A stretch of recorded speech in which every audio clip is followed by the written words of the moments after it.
Perjalanan sang Atma atau roh setelah hari kematian.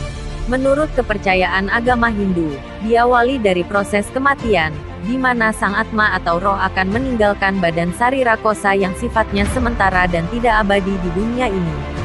Proses kematian adalah tahapan di mana Atman, roh akan meninggalkan badan sarira kosa yang setiap makhluk hidup ataupun semua orang disebutkan akan mengalami proses seperti ini. Dan nantinya kita tidak punya pilihan lain selain bersikap menenangkan di momen ini. Setiap kelahiran, kematian merupakan kepastian. Kematian tak dapat dielakkan oleh siapapun. Kematian adalah keniscayaan, hanya soal waktu saja. Semua orang akan mendapat giliran pada waktunya. Demikian disebutkan seperti yang dikutip dari roh seseorang diantar oleh karmanya yang dalam Hindu lebih lanjut dijelaskan bahwa kematian seseorang jikapun ditangisi oleh lebih banyak orang lagi, yang tak mungkin bangkit dan hidup kembali. Sebagai pengetahuan dharma yang sangat penting, berkaitan dengan reinkarnasi atau lahir kembali dalam kriyamana karma pala, disebutkan pula bahwa setelah orangnya mengalami proses kematian, pahalanya akan diterima pada kelahiran berikutnya. Proses kematian juga dalam samsara perjalanan sang Atma dijelaskan ada beberapa tahap yang akan dialami oleh semua orang, yaitu tahap di mana melemahnya ikatan jejaring unsur-unsur panca mahabhuta pembentuk badan fisik. Mulai melemahnya ikatan jejaring unsur-unsur panca mahabhuta pembentuk badan. Sarira kosa, sang aku, buana alit merupakan bagian yang berkaitan dengan lapisan pembentukan badan manusia atau kehidupan dari setiap makhluk yang dalam bahasa Sanskerta berarti sesuatu yang gampang terurai, sesuatu yang mudah lenyap atau sesuatu yang sifatnya sementara, tidak abadi. Manusia sebagai makhluk terdiri dari 7 lapis badan, kosa atau sarira, yang membungkus kesadaran murni.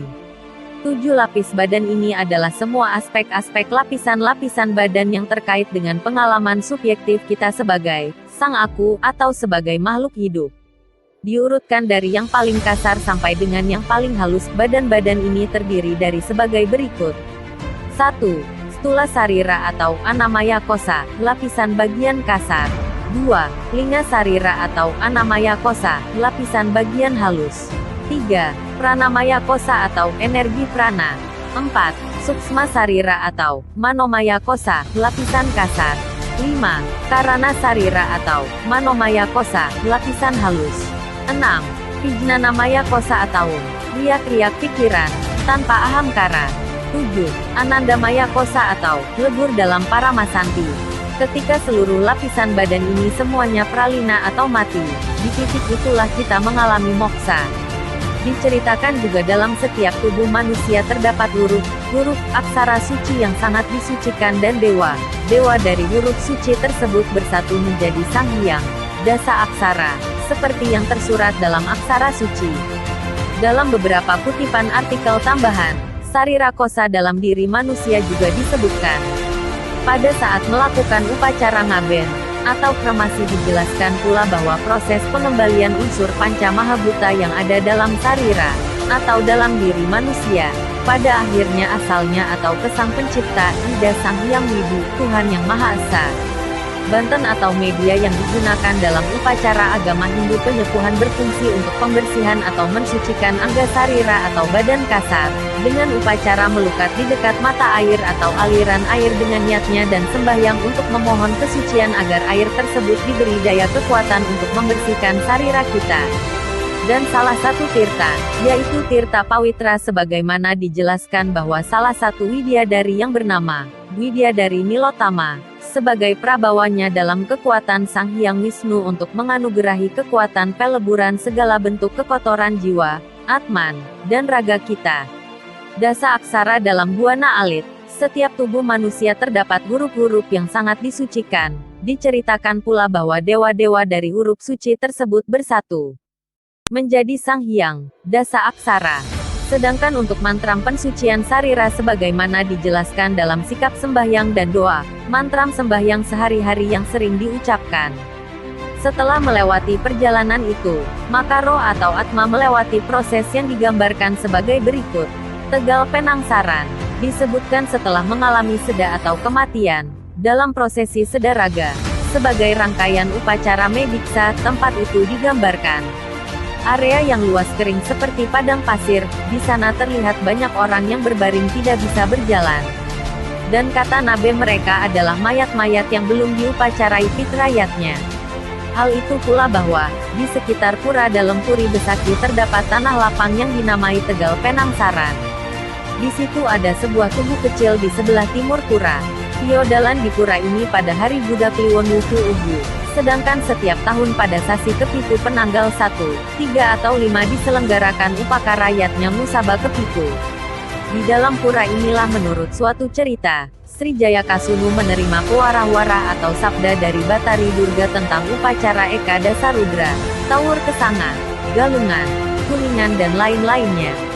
Disebutkan pula bahwa, Pura Tegal Penangsaran sebagai Sor Mandala bagian dari Trimandala Pura Besaki tempat berstananya Sang Jogor Manik untuk mengadili atma atau roh-roh. Dalam lontar Atma Prangsangsa dijelaskan pula bahwa Tegal Penangsaran ini disediakan bagi atma yang penuh dosa karena perbuatannya selalu membuat orang lain sengsara atau panas hati. Adapun diceritakan, akan menemui sebuah aula luas yang disebut Balai Pengangen. Angen adalah aula luas di mana banyak sekali orang duduk bersila menunggu sesuatu dalam perjalanan Atman menuju sorga. Atau keadaannya cukup mirip dengan alam manusia sebagai tempat persinggahan atau tempat tinggal sementara yang sejatinya. Karena adanya atma yang masih diliputi oleh keinginan dan kemauan yang berhubungan dengan keduniawian, tempat ini disebutkan keadaannya cukup mirip dengan alam manusia yang merupakan bagian dari Yamaloka sebagai tempat transit atau tempat tinggal sementara. Kata Nabe saat diadakannya prosesi dalam upacara sedaraga atau matinya raga manusia. Mereka yang duduk-duduk itu belum dikenali oleh Batara Kawitan karena belum disembah dan diupacarai oleh keturunannya. Di sini lengan saya ditarik paksa oleh seorang raksasa dan disuruh duduk di lantai di hadapan seorang pendeta yang duduk di atas singgasana emas. Di samping pendeta itu berdiri seorang tua yang berwibawa, berwajah kaku, tanpa ekspresi. Belakangan Nabe mengatakan, raksasa itu bernama Sangdora Kala dan pendeta Sulinggi yang duduk di kursi singgasana itu merupakan Batara Kawitan yang didampingi oleh Sang Suratma. Pengayom dan pelindung alam Yamaloka ini adalah Dewa Yama atau Sang Hyang Yamadipati. Atma yang dapat melewati antara bapa dan kemudian perjalanannya ternyata masuk ke Yamaloka ini, akan melihat adanya aula super besar yang merupakan ruang tunggu. Di aula besar itu, atau disebut Balai Pengangen-angen, atma yang berkumpul disebutkan sangat banyak. Mereka berasal dari berbagai tempat dari seluruh penjuru dunia. Tata cara pengaturan niskala di aula besar ini adalah antara atma yang satu dengan lainnya tidak dapat berkomunikasi satu sama lain. Selain itu semuanya pasti tidak saling kenal. Sang atma tidak akan dapat bertemu dengan orang yang dikenalnya seperti dalam masa kehidupan manusia atau di alam nyata. Ciri khas dari aula super besar ini adalah ada terdapat ruang pengadilan, di mana di sana atma diadili. Semua kesalahan dan semua kebaikannya semasa kehidupan manusia akan diuraikan. Di sini biasanya mereka yang dalam afitya atau kebodohan, ketidaktahuan, sering akan merasa sengsara, karena apa yang dia anggap baik dan benar semasa hidupnya ternyata adalah salah. Standar benar salah dalam ukuran mereka yang dalam afitya sama sekali tidak berlaku di sini. Karena yang berlaku di sini adalah kebenaran kosmik yang universal. Dari ruang pengadilan, ini kemudian akan ditentukan perjalanan sang atma berikutnya. Ada atma yang ditugaskan untuk tekun melakukan praktek sadhana dan membangunkan kesadaran di alam Yamaloka ini. Ada juga atma yang ditugaskan untuk melakukan kerja pelayanan tertentu sesuai akumulasi karmanya sendiri. Dia akan tinggal di sebuah rumah di alam ini, di mana di alam ini ada kota dan perkampungan dengan banyak rumah-rumah. Serta ada juga atma yang diturunkan dulu ke Burloka untuk menjalani hukuman sementara waktu, yang tujuannya untuk membersihkan karma-karma buruknya. Nantinya kalau pembersihan dan jangka waktunya sudah cukup, maka atma akan dikembalikan lagi ke alam ini. Demikian ditambahkan dalam samsara perjalanan sang atma agar dapat kita mempersiapkannya dengan sebaik-baiknya sejak jauh-jauh hari. Dan untuk mengadili sang roh sesuai dengan karma wasana yang telah dilakukan semasa hidupnya, yaitu melalui proses yang disebut karma wasana adalah perbuatan pada masa lampau atau terdahulu seseorang yang dapat mempengaruhi kualitas kehidupan, baik buruk perilaku subha dan asubha karma dari triguna seseorang yang sebagaimana disebutkan dalam sumber kutipan. Pengaruh triguna terhadap tingkat serada dalam pengembangan budi pekerti, di mana untuk mencapai kelepasan dari pengaruh karma ini disebutkan yaitu orang terlebih dahulu harus menunaikan tugasnya tanpa mengharapkan pahalanya. Selanjutnya orang harus mempelajari kitab suci Weda di bawah pimpinan seorang guru pengajian yang akan memimpinnya menurut kemampuan masing-masing, sehingga orang akan mendapatkan pengetahuan yang benar tentang dirinya dan tentang Yang Widi, Tuhan Yang Maha Esa. Pengetahuan ini akan melahirkan kasih kepada Tuhan. Kasih ini harus dipelihara sehingga menjadi kasih yang tiada putusnya atau menjadi pemujaan yang terus-menerus atau bakti. Adapun gambaran yang diceritakan, jika seorang atma atau rohnya masuk surga, mereka para roh tersebut akan bertemu dengan tempat yang dinamakan Banjaran Kembang, dipenuhi harumnya bunga warna-warni untuk menuju Swahloka. Swahloka adalah alam akhirat yang dihuni oleh jiwa-jiwa atau atman yang telah memiliki batin yang bersih dan suci, hidupnya penuh welas asih dan dharma kebaikan. Sebagaimana yang disebutkan sebagai salah satu lapisan alam Triloka yang paling tinggi. Di lapisan alam ini, disebutkan kita akan merasakan kebahagiaan dan kedamaian luar biasa. Namun jika tidak, mereka akan mencium bau yang sangat busuk untuk menuju alam neraka atau Burloka yang dihuni oleh para asyura atau raksasa. Burloka, alam neraka, alam bawah, adalah alam yang dihuni oleh jiwa-jiwa, atman, yang batinnya gelap, hidupnya tidak benar, atau menyalahgunakan kesaktian semasa hidupnya.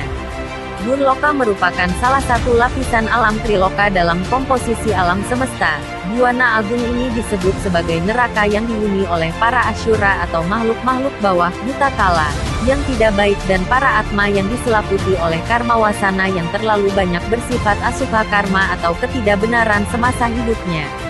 Dan alam ini juga disebut sebagai neraka yang sangat tersiksa karena proyeksi mental energi negatif dari isi pikiran-pikiran kita sendiri, pikiran buruk dan masa lalu yang buruk. Bisa dikatakan seperti mengalami mimpi sangat buruk, tapi lebih nyata dari mimpi buruk karena pikiran-pikiran buruk kita terproyeksikan menjadi begitu nyata oleh energi-energi negatif di alam ini. Jiwa-jiwa dalam alam ini semuanya mengalami siksaan. Namun tentu saja tidak ada yang terluka atau apa dalam artian fisik, karena itu tak ada bedanya seperti orang yang bermimpi sangat buruk dalam tidur. Burloka terdiri dari 7 lapisan dimensi alam yang disebut Sapta Petala sehingga semakin negatif atau kasar lapisan dimensi Burloka yang kita masuki, lingkungannya semakin tidak mendukung bagi jiwa untuk mengalami kebahagiaan dan kedamaian seperti yang dialami oleh buta kala. Demikianlah kisah dari perjalanan roh atau atma menurut kepercayaan Hindu.